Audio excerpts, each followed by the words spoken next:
Okay, I'm back with a Lizzy update. I just got off the phone with Justin. It's like 10:15 in the morning. He was at the hospital till like 2 a.m. Right after I made that video yesterday, talking about her kidneys. I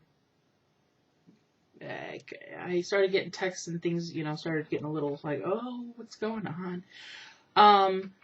He texted me saying she needed blood because her hemoglobin was low. It was like about 8 o'clock. And she was running a temperature of 102 and then went up to 102.7. She was not responsive.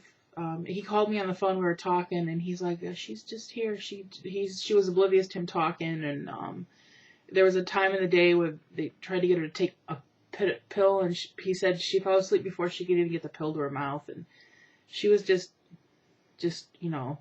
pale, very pale. I just talked to her now, and she finally did get blood last night. I don't know what time. I know it was late because I think the last time he texted me last night, it was hang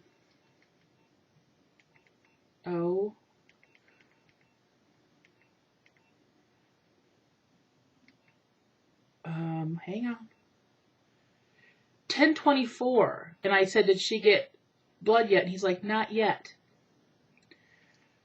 And they had first talked about it at 8 o'clock. So somewhere after 10:30, she got blood. And he got some ice packs, and they got the temperature down a little bit.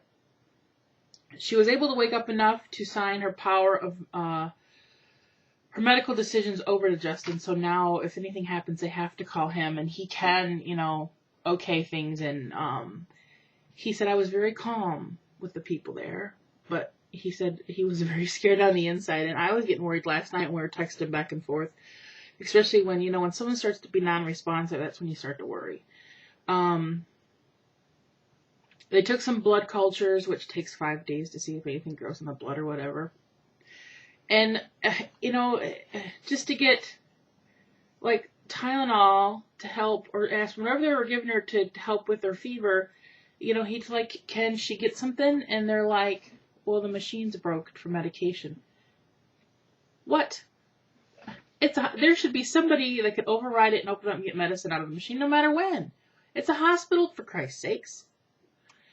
He's like, well, you could drive across the street to the, because right there's a pharmacy. It's a joke of a hospital, apparently. And Justin's like, since he has power now, if he feels like he needs to, he said, I will have her transferred to Indianapolis. This is the same hospital she had problems in last time she was there when she had staph infection. I mean, does this seem right? When she had staph infection in her back, she had this open wound that had to heal from the inside out. She was in bed for nearly 2 months getting healed at this hospital. And then once she was healed, they sent her home. Shouldn't they have done physical therapy on her, especially after you've been in bed for 2 months? Your legs, I just don't understand it. It's aggravating. It's aggravating. So, yeah. Justin was at Lizzy's apartment. I don't know when he's going to the hospital. I'm sure here in a little while. So, yeah, it was kind of a mess last night. A bit of a mess. But I was glad to hear that she was able to wake up enough to talk to him, and because apparently she woke up and said, I could tell you were scared.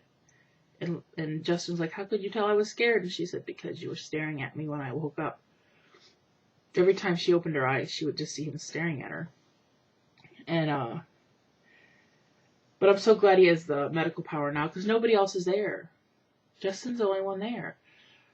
He called her brother last night. I said, have you called her brother, Harry? And he's like, I had the number on a piece of paper, but the room was clean and the piece of paper's gone. I said, get his number out of her phone. Her phone's there. Find it. So he called Harry and told him what was going on. And he said, if she gets any worse, call me. So, yeah.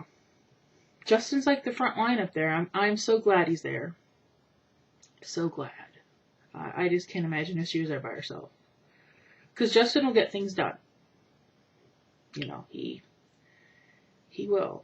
And apparently there's an outbreak of MRSA there. apparently. They tested Lizzy for it, and there's people with masks in certain areas, and it's just a mess. But that's all I know right now. I don't know how she's feeling this morning, because Justin hasn't gotten there yet, but he's supposed to get a hold of me later when he gets there and tells me what's going on. Maybe she'll be more perky today since she's got blood. But that's all I got for you today, people. So, talk at you later.